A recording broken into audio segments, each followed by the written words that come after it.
Alright, so hey guys, welcome to another Warframe video, and today I want to talk about the Railjack Revisited Workshop. Now, first things first, the footage you're watching is from the live servers. I have not been to the PTS yet. Alright, so what are we to expect with this Railjack Revisited update? Well, the doubling of the Railjack's innate vacuum, which is absolutely fantastic because I always felt the Railjack vacuum was way too small, so this is a good change right there, as well as the doubling of the base speed of the Railjack, which is a good change as well. However, there are some drawbacks with this one because they're also kind of nerfing the boost. They're lowering the booster speed by 75%, they're increasing the cost of dodging, and they're increasing the boost drain as well. Almost doubling it, in fact. So you're going to be a lot faster overall, but boosting isn't going to make as big of a difference as it does now. Up next, we have some changes in scaling for Archwing, because at the moment Archwings take enormous amounts of damage and they dish out comparatively low damage numbers, especially when you compare it to some of the higher tier ship turrets. And the goal here is to hopefully not make Amisha the only Archwing that he can take into Railjack without being blown into smithereens within seconds of leaving a Railjack, and to also increase the weapon variety a little bit, because right now there's only one, maybe two weapons that have enough stats and fire rate to actually do decent damage, but only if you build them in a very specific way. And that's what they're trying to fix, which is good. After that, we have the doubling of the Revelite crafting yield from 50 to 100, which is not bad, I'm not gonna argue with that. And finally, we have the tripling of values you get when you pick up Asterite and Titanium. So this is all they listed as general changes, and now we're gonna move on to some of the more specific stuff, starting off with ship combat changes. So up first, they're gonna change the health, armor, and shield types on Railjack to the same ones that we now use on Warframes as of the Warframe Revisited update. And I'm not entirely sure how much of a difference this is gonna make, but I'm guessing it's not gonna be that big. Then, and this is kind of big, they decided to reduce the health and armor of all Grineer fighters by half, and they also decided to randomize the number of fighters you have to fight in each mission, so it's not gonna be like 60 every time once you get to the Veil. And they also decreased the time it takes for enemy fighters to explode after you kill them by quite a bit. Then, and I think this is going to be pretty significant, they decided to decrease the time it takes for a Railjack to start regenerating shields from 5 to 3 seconds. And finally, they're buffing the heat buildup on the Apoc, Carcinox, Cryophon, and Photor so they don't build up heat as fast. Next on the menu, we have two on-foot combat changes. The first one is the reduction of health of all the Grineer you fight on foot by half, which is pretty huge because those guys are pretty beefy. And even though I didn't think these guys were so hard that they would have to cut their health by half, it's gonna bring them back in line because these were like disproportionately tankier than normal Grineer. And the second change I unfortunately don't understand, and it's not that it's confusing, it says removed scale damage controllers from all on-foot Grineer Railjack enemies, and my brain just can't translate it into anything that would make sense to me. So even though it sounds like the enemies are gonna do less damage, I'm actually not sure. Now from there we move on to some pacing changes, starting off with the different hazards, you know, hull breaches, fires, the electric storm, and that kind of stuff, which will now be capped to 1. And they also drastically reduce the chances of them happening. But since they aren't gonna happen as often and they're gonna be capped to 1, they're gonna be significantly more dangerous and they're gonna cost more Revelite to repair, though they will also give more XP when you do repair them. And I think this is a really good change because while I enjoy the role of an engineer, sort of holding the ship together as other people fight, it could sometimes get a little bit ridiculous when you get boarded by the Grineer and you have 2 minor breaches and 1 major breach and 5 fires and 7 electrical storms, and it's just a complete mess. But anyway, moving on from there, we have enemies now spawn much closer to the Railjack. Oh, thank you,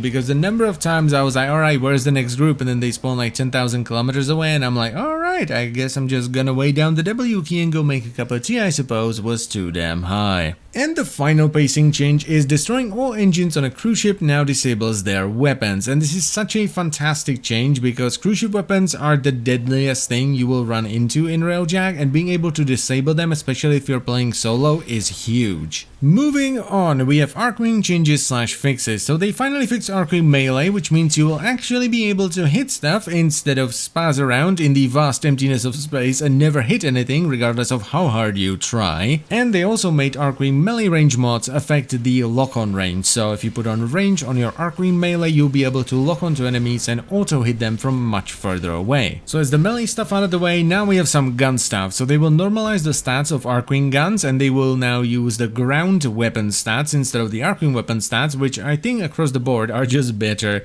And they will add a UI lead indicator to those guns as well, kind of like what you have with turrets. Then for the systemic changes, they basically decided to adopt the valence transfer system from Kuvalich weapons and apply it to armaments and components in Railjack. So if you, let's just say, have two cryophons, you can pay direct to combine them together, and if they're of the same tier, you will get a 10% boost in stats. If it's one tier lower, it will be a 5% boost in stats, and if it's two tiers lower, it will be a 2% boost in stats. And I think this is a really good system. I like it. It means that you don't necessarily have to rely on RNG to get gear. You can just build towards really good gear over time, even if RNG just hates you. Then we have two changes to Affinity and Intrinsics in Railjack, and this is pretty big because the first one basically makes you get double Intrinsics because they are doubling the conversion from Affinity into Intrinsics, and they're also increasing the Affinity you get from killing elite fighters and outriders. That's the second change. So yeah, that's pretty big. And we are slowly nearing the end with the avionics changes, and here they say a bunch of stuff, but what they want to do is basically just simplify the management of avionics. That's